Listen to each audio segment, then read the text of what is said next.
India Legal presents Courts Roundup.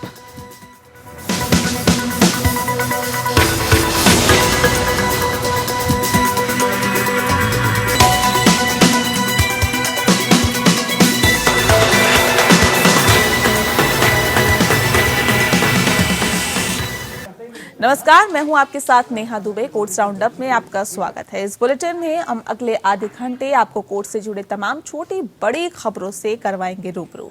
Court की कार्रवाई और सुप्रीम कोर्ट से लेकर हाई कोर्ट और लोअर कोर्ट्स तक के फैसलों को आपके सामने रखेंगे। आगे बढ़ने से पहले एक नजर हेडलाइंस पर।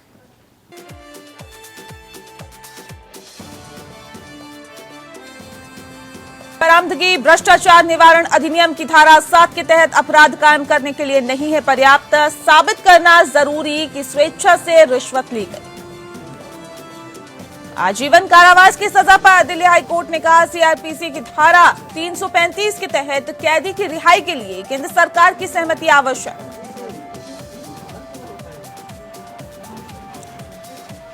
साकेत कोर्ट ने जामिया यूनिवर्सिटी की कथित पुलिसिया ज्यादती पर एफआईआर दर्ज करने वाली अर्जी को किया खारिज। कहा, सीआरपीसी की धारा 197 के दायरे में आते हैं मामले।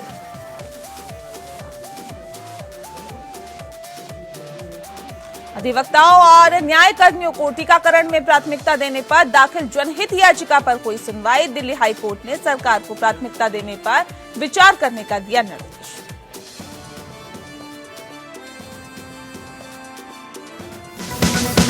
India Legal presents Courts Roundup.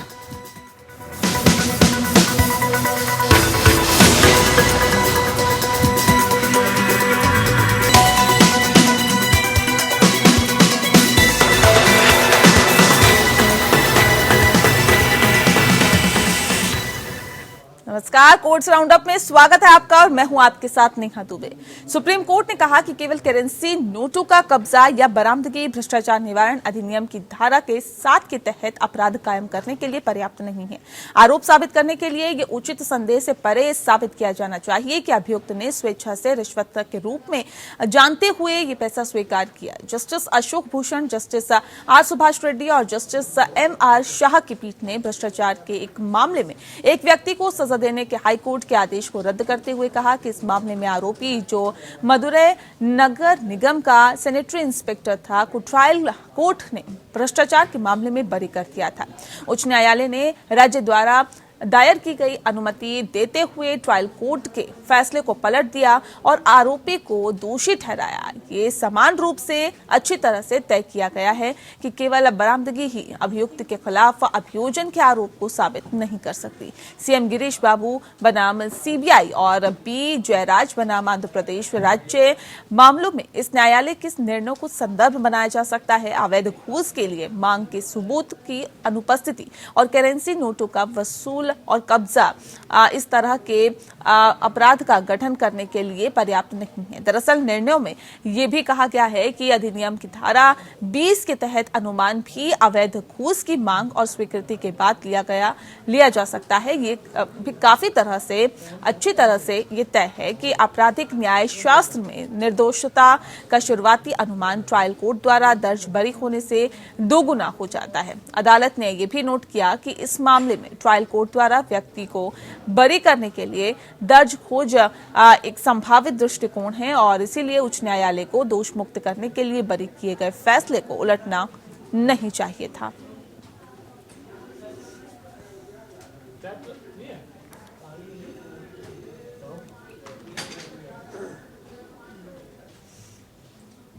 और इस वक्त शिवम शर्मा अधिवक्ता हमारे साथ फोन लाइन पे जुड़ गए हैं। शिवम, जानना चाहेंगे आपसे कि करेंसी नोट की बरामदगी और रिश्वतखोरी पर कोर्ट ने क्या कुछ कहा, हमें तफसील से बताएं। देखिए, इस मामले में बेंच ने कहा है कि यदि ट्रायल कोर्ट का संभव दृष्टिकोण उच्च न्यायालय के लिए सहमति वाला नहीं है, तब भी ट्रायल कोर्ट द्वारा दर्ज किए गए ऐसे संभावित दृष्टिकोण को अतः क्रिया के तौर पर नहीं देखा जा सकता है। आगे यह भी आयोजित किया गया कि जहां तक ट्रायल कोर्ट का यथोचित रूप से दृष्टिकोण हो सकता है चाहे हाईकोर्ट उसके बाद सहमत हो या ना हो, ट्रायल कोर्ट के फैसले पर अतः क्रिया नहीं जा सकता और ट्रायल कोर्ट के दृष्टिकोण पर हाईकोर्ट भी रोक नहीं लगा सकता। देखिए, अदालत ने यह भी नोट किया कि इस मामले में ट्रायल कोर्ट द्वारा व्यक्ति को बरी करने की दर्ज खोज एक संभावित दृष्टिकोण है और इसलिए उच्च न्यायालय को दोषमुक्त करने के लिए बरी किए गए फैसले को उलटना नहीं चाहिए था। उच्च न्यायालय ने फैसले को रद्द करते हुए पीठ ने कहा कि अभियोजन की ओर से जांच के लिए मुख्य गवाहों के बयानों में हमारे द्वारा ऊपर दिए गए विरोधाभासों के मद्देनजर हम इस विचार से हैं कि अपीलकर्ता द्वारा रिश्वत राशि और सेलफोन की मांग और स्वीकृत उचित संदेश से परे साबित नहीं हुई है। देखिए, ट्रायल कोर्ट द्वारा बरी किए गए रिकॉर्ड पर इस तरह के साक्ष्य के संबंध में एक संभावित दृष्टिकोण है जिस पर उच्च न्यायालय का निर्णय रद्द करने के लिए फिट है। भ्रष्टाचार निवारण अधिनियम के प्रावधानों के तहत सजा दर्ज करने से पहले अदालतों को साक्ष्य की जांच करने में अत्यंत सावधानी बरतनी चाहिए।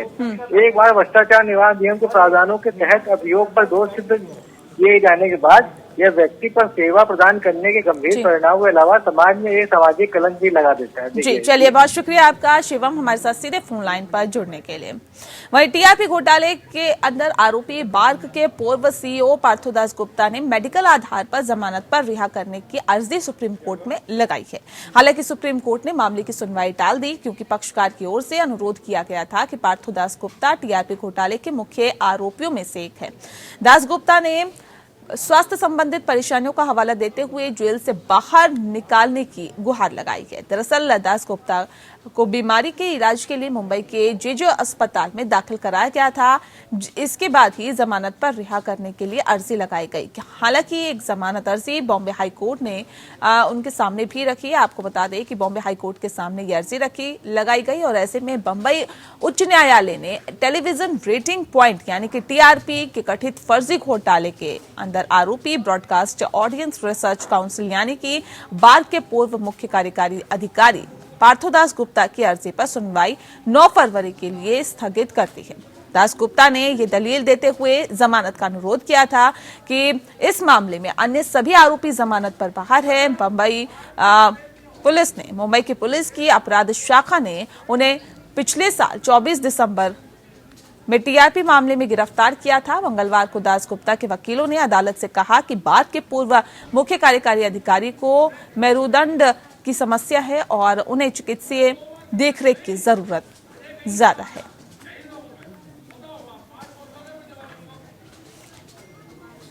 आखिर एक पेड़ की कीमत क्या होती है, किसी पेड़ का दाम तय करने का आधार क्या है, इन सवालों का जवाब जानने के लिए सुप्रीम कोर्ट ने कुछ वक्त पहले एक कमेटी का गठन किया था जिसकी रिपोर्ट अब सामने आ गई है।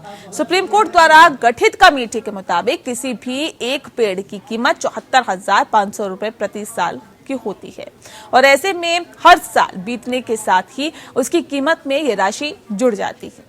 दरअसल पश्चिम बंगाल में 5 रेलवे ओवरब्रिज को बनाने के लिए 300 पेड़ काटने की जरूरत थी, जिसके बाद सुप्रीम कोर्ट द्वारा पेड़ों के मूल्यांकन के लिए कमेटी का गठन किया गया। रिपोर्ट के मुताबिक इन पेड़ों की कीमत करीब 2.2 अरब रुपए है।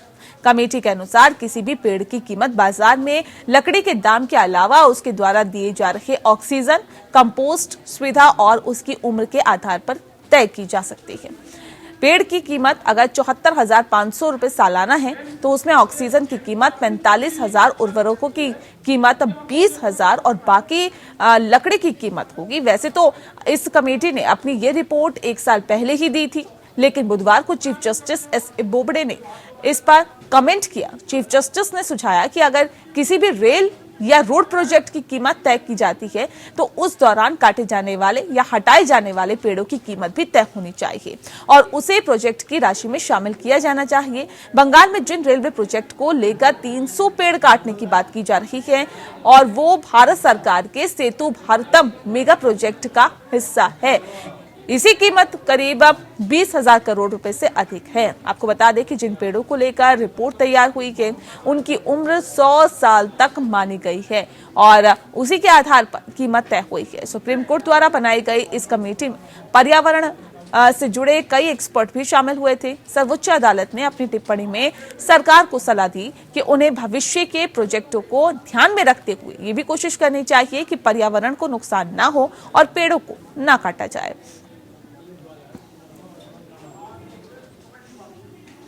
आजीवन कारावास की सजा पर दिल्ली हाईकोर्ट में सुनवाई हुई। सुनवाई के दौरान दिल्ली उच्च न्यायालय ने माना कि सीआरपीसी की धारा 435 के तहत किसी कैदी की समय से पहले रिहाई के लिए केंद्र सरकार की सहमति आवश्यक है। इस बाबत कोर्ट ने परामर्श शब्द की व्याख्या की।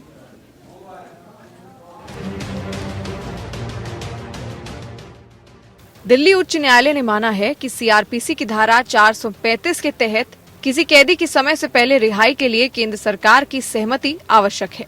ये प्रावधान राज्य सरकार को कुछ मामलों में सीआरपीसी की धारा 432 और 433 के तहत प्रदान की गई शक्तियों का उपयोग करने के लिए प्रतिबंधित करता है। जहां विशेष पुलिस स्थापना अधिनियम 1946 के तहत गठित दिल्ली विशेष पुलिस प्रतिष्ठान द्वारा जांच की गई है या किसी अन्य एजेंसी को केंद्र सरकार के साथ परामर्श के बाद किसी अन्य केंद्रीय अधिनियम के तहत अपराध की जांच करने का अधिकार दिया गया है। जस्टिस विभू बाखरू की एकल पीठ ने कहा कि परामर्श शब्द को सुप्रीम कोर्ट ने यूनियन ऑफ इंडिया बनाम श्रीहरन मुरुगन केस में सहमति के रूप में लिया है। उन्होंने ये भी स्पष्ट किया है कि उस फैसले के माध्यम से सुप्रीम कोर्ट ने केवल सीआरपीसी की धारा 435 के प्रावधानों की व्याख्या की थी और किसी भी कानून ने निर्धारित नहीं किया था जो संसद द्वारा लागू किए गए कानून से अलग हो। इस प्रकार ये निर्णय कि वी श्रीहरन में दिया गया निर्णय उस तारीख से संभावित रूप से लागू होगा जिस दिन ये निर्णय दिया गया था में कोई योग्यता नहीं है।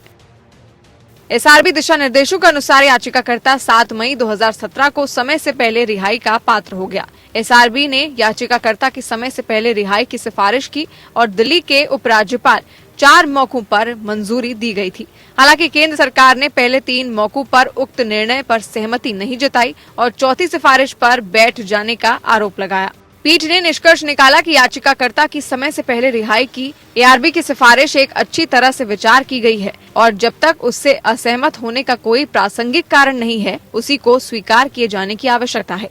इस मामले में पीठ ने कहा याचिकाकर्ता की समय पूर्व रिहाई के लिए सहमति देने से इनकार के आदेश अकारण है। कोर्ट ने स्पष्ट किया है कि याचिकाकर्ता की समय से पहले रिहाई के लिए एसआरबी की सिफारिशों से सहमत नहीं होने का केंद्र सरकार का निर्णय मनमाना है और किसी प्रासंगिक कारकों पर विचार किए बिना है। ये बिना दिमाग के उपयोग किए और बिना किसी कारण के है। इस आदेश को बरकरार नहीं रखा जा सकता है। Bureau report. दिल्ली विधानसभा ने सुप्रीम कोर्ट को बताया कि फेसबुक केंद्र सरकार की शरण नहीं ले सकता और 2020 के दिल्ली दंगों की जांच करने के लिए दिल्ली विधानसभा द्वारा गठित शांति और सद्भाव समिति के सामने पेश होने के लिए बाध्य नहीं है। दिल्ली विधानसभा का प्रतिनिधित्व करने वाले वरिष्ठ वकील अभिषेक मनु सिंघवी ने यह भी कहा कि समिति की कार्रवाई इन हाउस कार्रवाई है और अदालतें आमतौर पर इसमें हस्तक्षेप नहीं करती। उन्होंने कहा कि विशेषाधिकारों पर कानून अनियोजित और जानबूझकर ऐसा किया है और फेसबुक ये नहीं चुन सकता है कि वह किस समिति के समक्ष पेश होना चाहता है और कौन सा नहीं। सिंघवी ने प्रस्तुत किया, कोई ये नहीं कह सकता कि वे यूरोपीय समिति के समक्ष उपस्थित होंगे और यहाँ नहीं, क्योंकि विषय हमें शोभा नहीं देता। फेसबुक एक कॉर्पोरेट इकाई होने के नाते केंद्र के तहत शरण नहीं ले सकता। सिंघवी फेसबुक और केंद्र सरकार द्वारा प्रस्तुतियों का जवाब दे रहे थे और आपको बता दें कि वे समिति जो फेसबुक जैसे सोशल मीडिया दिग्गजों की भूमिका की जांच कर रही है, जो नफरत फैलाने वाले भाषणों पर अंकुश लगाने में विफल रही है, जो कथित रूप से दिल्ली के दंगों को हवा देता था, दिल्ली विधानसभा द्वारा गठित नहीं किया जा सकता था। विधानसभा स्वयं विशेष वस्तु पर अधिकार क्षेत्र नहीं रखती है।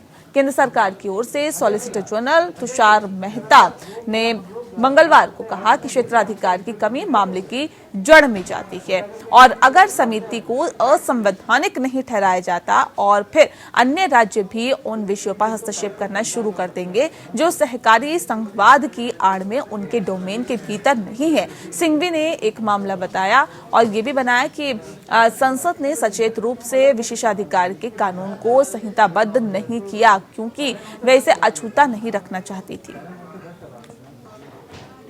हैं, केंद्रीय कैबिनेट द्वारा एक बिल को मंजूरी दी गई है जिससे दिल्ली के उपराज्यपाल के अधिकारों में बढ़ोतरी होगी और अब इस फैसले ने एक बार फिर से राजधानी दिल्ली में केंद्र बनाम राज्य की जंग को छेड़ दिया है। दिल्ली के उप मुख्यमंत्री मनीष सिसोदिया ने गुरुवार को प्रेस कॉन्फ्रेंस कर भारतीय जनता पार्टी पर आरोप लगाया और कहा कि बीजेपी पिछले दरवाजे से दिल्ली में शासन करना चाहती है।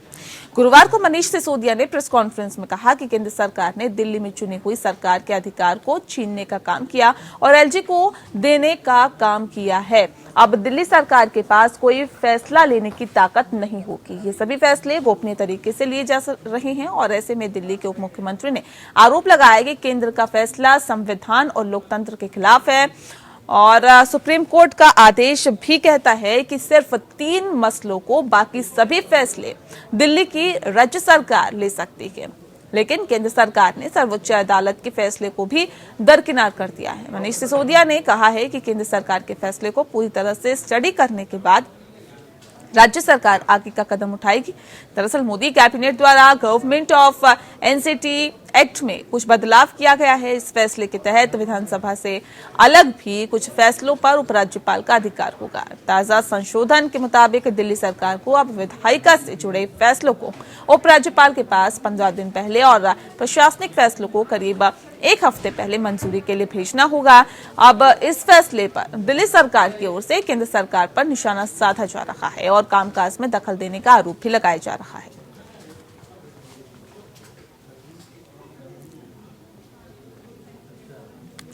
अगली खबर का रुख करते हैं। साकेत कोर्ट ने जामिया मिलिया इस्लामिया की उस अर्जी को खारिज कर दिया है जिसमें दिल्ली पुलिस के अधिकारों के खिलाफ सीएए विरोध प्रदर्शनों के दौरान कैंपस में कथित अत्याचारों के लिए एफआईआर दर्ज करने की मांग की गई थी। एक रिपोर्ट देखें।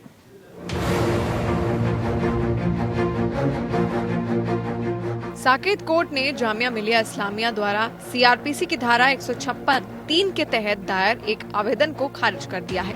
इस आवेदन के द्वारा दिल्ली पुलिस के अधिकारियों के खिलाफ दिसंबर 2019 में सीएए के विरोध प्रदर्शनों के दौरान कैंपस में विभिन्न अत्याचारों के लिए एफआईआर दर्ज करने की मांग की गई है।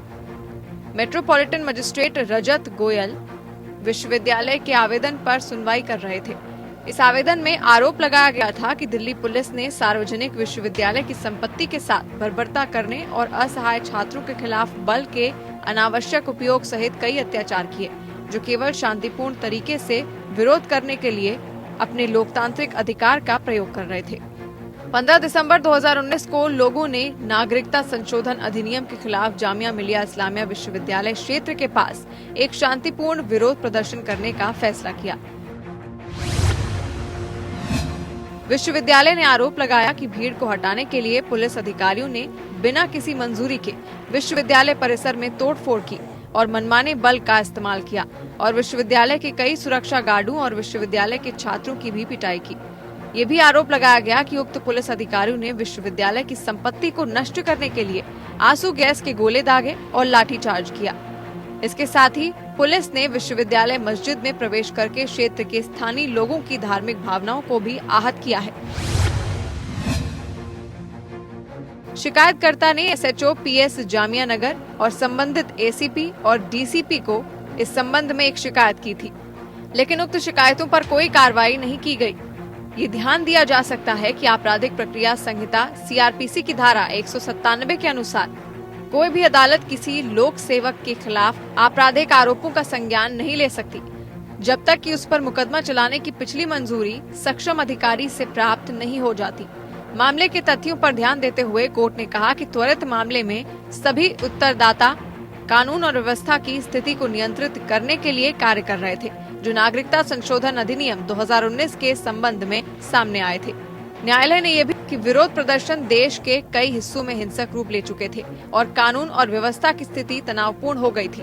अदालत ने इस तथ्य पर ध्यान नहीं दिया कि कुछ विरोध हिंसक हो गए थे और उत्तरदाताओं सहित पुलिस समय के प्रासंगिक बिंदु पर उक्त विरोधों को नियंत्रित करने के लिए काम कर रही थी, ताकि हिंसा को रोका जा सके और कानून और व्यवस्था की स्थिति को बिगड़ने से रोका जा सके। अदालत ने कहा कि उत्तरदाताओं द्वारा कथित रूप से किए गए कृत्य सीआरपीसी की धारा 197 के दायरे में आते हैं। Bureau report. अगली खबर का रुख करते हैं। दिल्ली उच्च न्यायालय ने एक जनहित याचिका की सुनवाई करते हुए अधिकारियों को निर्देश दिया है कि न्यायिक कर्मचारी, अधिवक्ता और कानूनी बिरादरी के सदस्यों को कोविड-19 टीकाकरण के पहले चरण में शामिल करने के ऊपर विचार करें। और मुख्य न्यायाधीश DN पटेल और न्यायमूर्ति ज्योति सिंह के खंडपीठ ने कहा है कि सरकार को रिट याचिका में उल्लेखित लोगों को प्राथमिकता देने का फैसला करना चाहिए। अधिवक्ता अमरेंद्र कुमार सिंह ने जनहित याचिका दायर की। इसमें कहा गया है कि इस स्थिति में जो पीड़ित वास्तविक पीड़ित है, वे बिखरे हुए हैं और सामूहिक रूप से अदालत तक पहुंचने में असमर्थ हैं।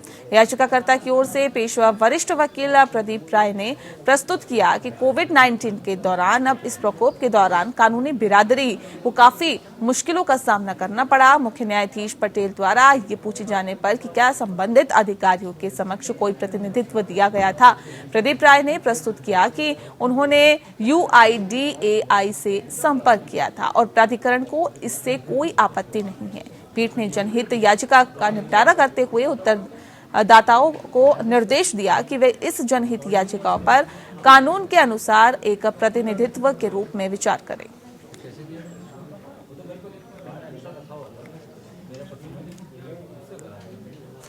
आपराधिक प्रक्रिया संहिता के तहत एक वकील के परिसर में तलाशी और जब्ती कार्रवाई को प्रभावित करने के पुलिस द्वारा अनिवार्य दिशा निर्देशों के पालन के लिए दिल्ली उच्च न्यायालय के समक्ष एक जनहित याचिका दायर की गई है।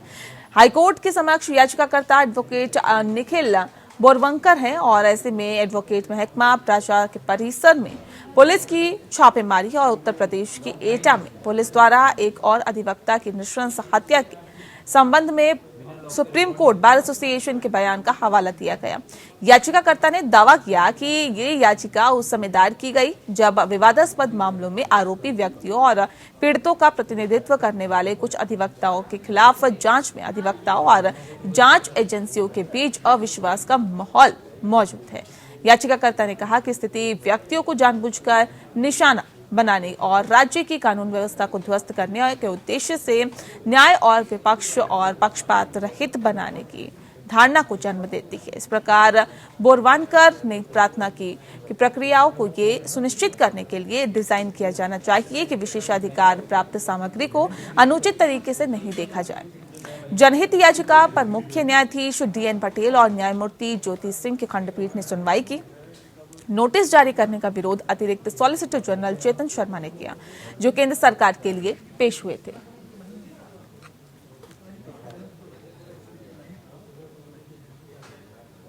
और चलिए इसी के साथ फिलहाल इस बुलेटिन में इतना ही। नमस्कार।